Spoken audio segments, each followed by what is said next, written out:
Now, there is another aspect of the rubber industry, namely the rubber producing industry, which has been entirely left out of the consideration of this bill. That is the rubber manufacturing industry. My honorable friend Mr. R.P. Sinha has rightly pointed out that aspect. We find that Indian rubber production has been consumed by the rubber manufacturing industry in India.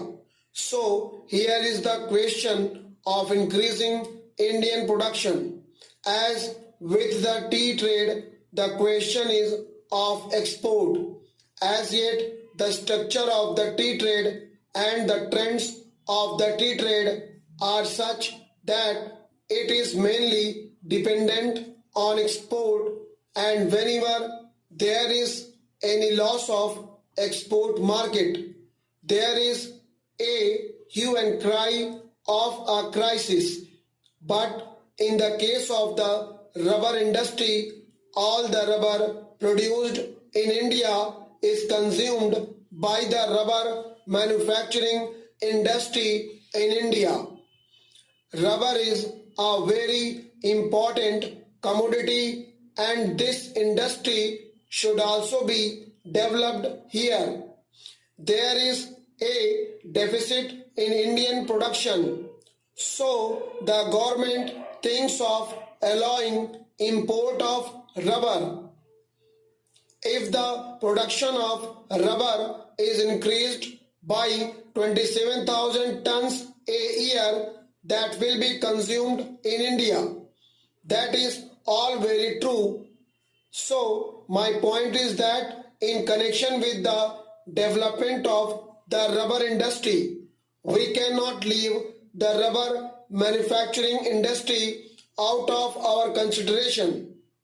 These are closely connected with one another. Coming to the question of rubber manufacturing industry, my friend Mr. R.P. Sinha has rightly pointed out that it is also dominated mainly by foreign companies. The rubber manufacturing industry in India produces various types of rubber goods from tires to waterproofs and other rubber materials. They produce tires and tubes, cables, general mechanical goods, including roofing, footwear, and so on. But the predominant position in the rubber manufacturing industry is occupied by Messrs. Dunlop Rubber Company, Messrs. Firestone Tire and Rubber Company, Bata India, etc. And from the figures which have been given in the report of the Indian Tariff Board, it is seen that the average total consumption of rubber is distributed among a large number of small industries here also.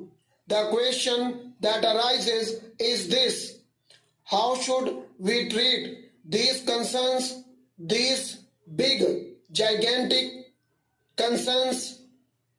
Sir, I have not studied the condition of labor in these industries of Messrs.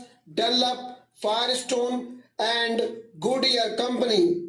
Therefore, just now I am not in a position to give you the picture of their condition, but the question is that from the price of rubber in India in relation to the world price of rubber, these people are mostly benefiting. It is true that prices cannot be fixed in such a way that the big concerns will pay one price for the rubber and the small concerns will pay another price for rubber. Here also the main question that comes is this: if we want to develop the small units, the question arises of putting some check on the profits made. These big foreign concerns must go. It is they who are taking all the advantage of the present position in India. About that aspect, I find that there has been no mention in the bill and there was no indication in the speech of the Honorable Minister for Commerce. Then, lastly, I would like to say that here also the government has taken the power to appoint the chairman and is going to reconstitute the board. The same remarks which I made in connection with the chairman of the coffee board are valid here.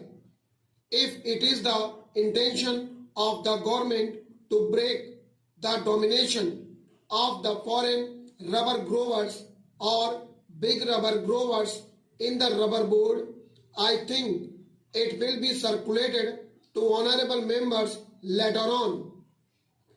Let there not be any foreign representation on the board. If the government is not prepared to accept that suggestion, then also it can take certain other minimum steps. It can increase the representation of small growers.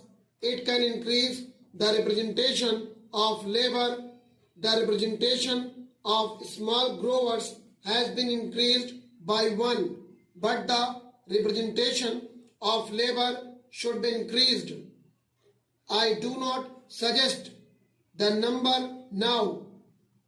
In this manner, if the government thinks that the reconstitution of the rubber board is essentially necessary in order to exercise its powers for the development of the rubber industry, then the reconstitution should be on proper lines, not simply by having a nominated chairman, not simply by indulging in eyewash activities. The government should do everything to check the big foreign interests and big growers. Mr. Vice Chairman, as has been pointed out, we have a series of similar bills. Rubber is a cash crop and therefore I think the government should be very careful to see that in fixing the price of rubber, the price of the manufactured articles is borne in mind. The honorable member who preceded me has pointed out that the rubber manufacturers are mostly foreign firms and the figures that he has given are really staggering. It has been pointed out that during the last 10 or 12 years, the profits distributed are 350%. That means the original 1 crore of rupees have received 3.5 crores of rupees as profit. It has also been pointed out that 1 crore of rupees have become 2 crores of rupees by means of bonus shares, and the market price of the shares of 2 crores of rupees is nearly 7 crores of rupees. That means that the original 1 crore of rupees become 10 crores of rupees in our country. The foreigners are multiplying their profits. They are expanding their industries and getting a stronghold on our economy. The honorable members of this house give protection. They want Indian industries to develop, but the advantage of this protection is taken by the foreigners. They set up factories in our country, and if at all some money is brought from outside, it multiplies tenfold. Stop.